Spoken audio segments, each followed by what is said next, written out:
Ginatabangan kog pasakit sa akong way pulos nga bana ug sa iyahang konsentidor nga mama. Maayong adlaw kanimo DJ Sam ingon man sa imuhang mga viewers ug followers. Doon nagay mga tao no nga grabe magmahal. Kana bitaw nga bisan gibalik-balikan na kaga pasakit, makahatag gihapon og pagpasaylo. Hangtod karon no, mituo man gihapon ko nga dili gid siya weakness ang magmahal. Ang gugma. 33 anyos na ko, ug tawagan na lang ko sa pangalang Laila. Nagkailami sa akong live-in partner ni adtong tuig 2019. Siya si Roy. Dali raming nagkasinabot, kay parehas man mi nga single kaniadto. Pagmabdos na ako DJ Sam, nag-ipon dayon mi sa panimalay sa iyang mama. Si Mama Sedes. Apan DJ Sam, niabot na lang og 3 anyos ang among anak. Wa gihapon mi maka lain og panimalay DJ Sam. Nagpabilin gihapon mi nga nangipon kang Mama Sedes. Kinamanghuran man gud na si Roy DJ Sam. Sobra sila ka-close sa iyang mama. Iyang mama no taklesa kaayo sa nga tanan. Pakialamera padsud. Lisod kaayong makipag-uban niya. Maunang gusto gihapon kong maglain DJ Sam. Para sa kalinaw. Ginainsulto man gud ko sa iyang mama DJ Sam. Tapos ginaingnan pa jud ko niya. Nga mahimo daw kaayo ko no nga ilisan ko sa iyang anak nga si Roy. Tuod man DJ Sam, nasayran og nabalitaan gyud nako nga duna gyud ay laing babay si Roy, ang akong live-in partner. Ug gitambagan ko sa akong mga kaubanas trabaho DJ Sam nga buwagan ko na daw si Roy. Apan di nako kaya. Kay gusto nako DJ Sam, kompleto ang among pamilya. Ug naay amahan ang akong anak nga ikauban matag adlaw. Usa ka gabi ini ana, bisik ayo kog pamilo sa among mga sinina. Gusto ni Roy nga undangan daw nako na ang akong gibuhat. Unahon daw nako siya gihilot kay kapoy daw kaayo ang iyang lawas. Labi na ang iyang kamot ni DJ Sam. Day off namong duha ni adto nga time. Pero siya, tibuok adlaw siya nga nag-ML DJ Sam. Ako aratan ng buluhaton sa panimalay, lakip na ang pag-atiman sa among anak. Di siya makasabot. Kay ang iyang pagtuo siya ray kapuyon DJ Sam. Tapos ako, mura kog robot. Gibalibaran ako siya syempre kay kapoy na kay ko. Pero nasuko siya DJ Sam. Gisinghagan ko niya. Mao daw na hinungdan nga maibog pa daw siya sa uban. Kay tungod daw sa akong batasan DJ Sam. Gidugangan pa gid niya. Ingon pa gid siya DJ Sam nga magkaanak na daw sila sa iyahang uyab. Nakuratan og nasuko gid kaayo ko. Liman kag harap-harapan ko niyang giingon ana. Pero giingnan ko niya DJ Sam. Di daw ko angay mo palag umuangal. Kay wa daw mi kasal.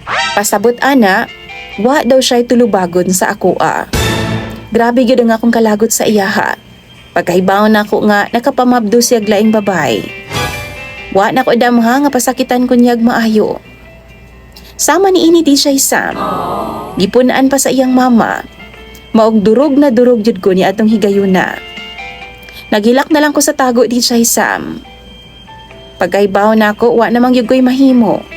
Ug mao na gyud to ang nakapahukom na ako DJ Sam nga makipagbuwag na gyud kay Roy. Klaro naman kaayo nga mas importante pa niya ang iyang pambabae kaysa sa amo sa iyang anak. Mas pilion ko na lang ang kalinaw DJ Sam og dignidad.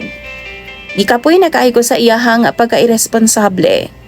Sa iyang pagkadautan isip amahan. Ug sa pagkakonsentidor sa iyang inahan, sa iyahang mga binuhatan DJ Sam. Mao na, wa ko magdugay nilayas dayon ko sa ilang puder. Nipauli ko sa akong mga ginikanan kauban ng akong anak.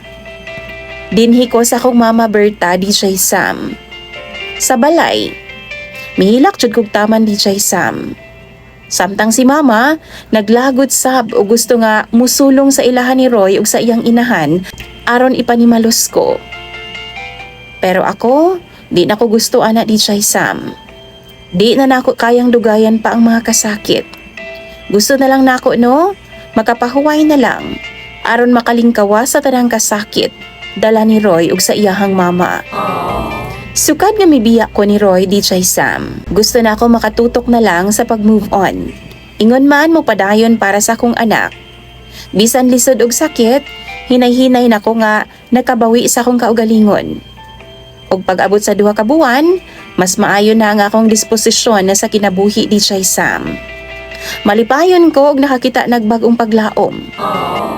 Usa ka adlaw niya na gitawagan ko sa mama ni Roy. Nanginahanglan daw ang iyang anak sa ako Nanginahanglan daw og tabang nako.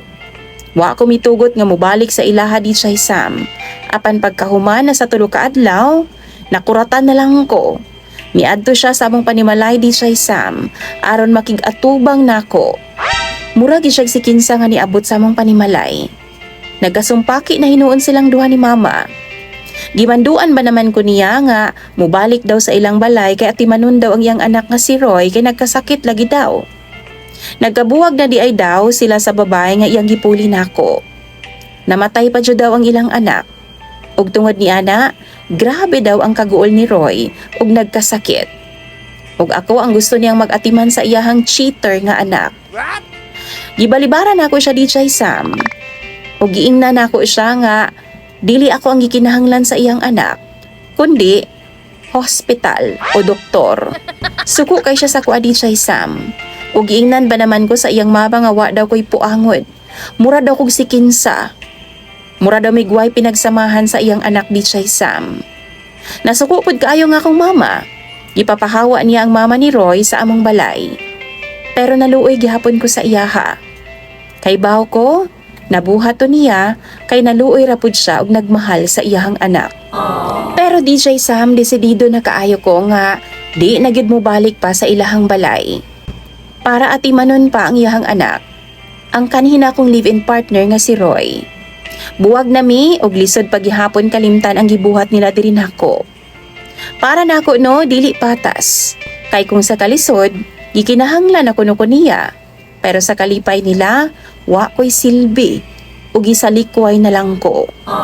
Nanginaot na lang ko di Sam nga maayo si Roy sa iyang sakit. Pero wa na ko'y plano mo balik pa sa iyang kinabuhi. Malipayon ako uban sa akong anak di Sam og sa mga tao nga tinuod na akong nagmahal og nagatiman. Sige gihapon og text ang mama ni Roy para mubalik lagi daw ko. Og atimanon lagi daw nako ang iyahang anak. Pero wa na ko magtagad pa. Kadugayan di Sam, mihunong na lang siya sa pagsamok nako. Ug human sa 1 ka buwan, ni-attend ko sa bunyag sa anak sa akong kauban sa trabaho. Og dito di Sam, nakalitan jud kaayo ko. Mitunga man ka na si Roy. Og miingon siya di Sam, maayo na daw siya sa iyahang sakit. Naghimo man ka na siyag eksena. Nangayo siyag pasaylo na ako og nagluhod-luhod pagid sa event. Haskang ulawa di Sam. Sigig pangayo og second chance. Nagbago na daw siya ug andam na daw siya nga magpakatino alang-alang daw sa among duha sa akong anak. Pero wa na ko nagpadaha pa niya. Gibiyaan ako siya og gipasagdan nga magluhod-luhod tibuok event di Sam. Sama sa iyang pagpanghuraw nako nga di daw siya mubarog ug mupahawa didto hangtod di daw nako siya hatagan og tsansa. DJ Sam, klaro kaayo.